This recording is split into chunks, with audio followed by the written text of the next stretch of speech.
আজকে অনেক দিন পর তোমাদের সাথে এইরকম একটা সকাল সকাল মিনি ব্লগ শেয়ার করছি। তো হ্যালো গাইস, আজকে ঘুম থেকে উঠেছিলাম 7:30টার দিকে।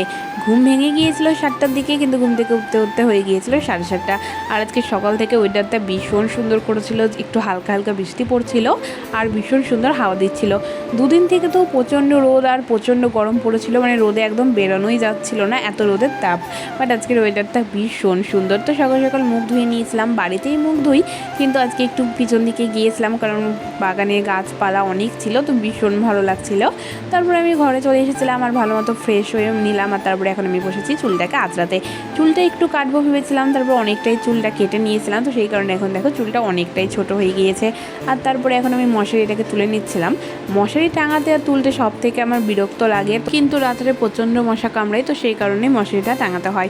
আর তারপরে আমি জানলাটাও খুলে নিলাম। এত সকালে জানলাটা খুলি না, বাট ওয়েদারটা যেহেতু অনেক সুন্দর ছিল, তো সেই কারণে জানলাটা খুলে নিলাম। আর তারপরে সকালবেলা খেয়েছিলাম চা, আর ব্রেকফাস্টে খেয়েছিলাম ম্যাগি। এইভাবে ম্যাগিটা সেরকম একটা খাওয়া হয় না, ডিম দিয়েই ভেজে খাওয়া হয়, তবে আজকে এইভাবে ইচ্ছা করছিল, তো আজকে এইভাবেই খেয়েছিলাম। আর তারপরে আমি আমার বই রাখার এই জায়গাটাকে একটু গুছিয়ে নিলাম।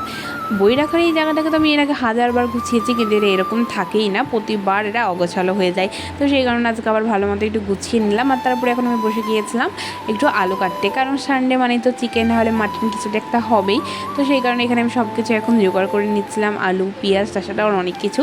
আর তারপরে এখন আমি বসে গিয়েছিলাম তরমুজ কাটতে। এটা এই বছরের আমাদের বাড়িতে ফার্স্ট তরমুজ নিয়ে আনা হয়েছে, আর তরমুজটা খেতে ভীষণ সুন্দর ছিল। আর তারপরে আমি এখন স্নান করে নিয়েছি, আর স্নান করে আসার পর নিজের স্কিন কেয়ারটা একটু করে নিলাম। রবিবার করে তো আমার একটা টিউশন থাকে, তো আজকে টিউশনটা যেহেতু ছিল না, মানে ছুটি দিয়েছিল, তো সেই কারণে মনে হচ্ছিলো অনেকটাই শান্তি, কারণ টিউশন থেকে এসে আবার আমাকে আর্টে যেতে হয়, তো সেই কারণে অনেকটাই চাপ হয়ে যায়। তো আজকে টিউশনটা ছুটি থাকায় অনেকটা শান্তি লাগছিল। আর তারপরে এখন আমি ক্রিম মেখে নিলাম, কারণ একটু পর আমি আবার আর্টে যাবো। আর্টে যেতে আমার ভীষণ ভালো লাগে, কারণ ওখানে আমরা সব ফ্রেন্ডরা মিলে গিয়ে যাই, গল্প করি। আর আর্টে যেয়ে আমাদের ম্যাডাম মানে দিদিটা ভীষণ ভালো, আমরা সবাই মিলে খুব গল্প করি। আর তারপরে এখানে আমি একটু চিকেনের আলুটাকে ভেজে দিচ্ছিলাম। বাবাই রান্না করছিল, কিন্তু দোকানে মাল দিতে এসেছিলো, তো সেই কারণে এখানে আমি একটু আলুটাকে ভেজে দিচ্ছিলাম। উনুনে তো সেরকম রান্না করাই হয় না, যদি কোনোদিন ইচ্ছা হয় তো সেই দিনই করা হয়। তারপরে আমাদের রান্নাবান্না কমপ্লিট হয়ে গিয়েছে, আর এখন আমরা খেতে বসে গিয়েছি। এই প্লেটটার সাথে তো আমার ছোটোবেলার অনেক স্মৃতি জড়িয়ে আছে। ছোটোবেলায় আমি যে স্কুলে পড়তাম সেই স্কুলের খেলাতে আমি পাখি উড়াতে ফার্স্ট হয়েছিলাম, আর তখনই আমি এই থালাটা পেয়েছিলাম। তো ছোটো থেকে থালাটা আমার ভীষণ পছন্দের ছিল, আর এখনও আমার অনেক পছন্দের।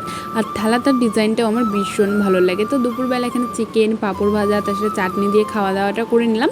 আর তারপর আমি চলে গিয়েছিলাম আর্টে।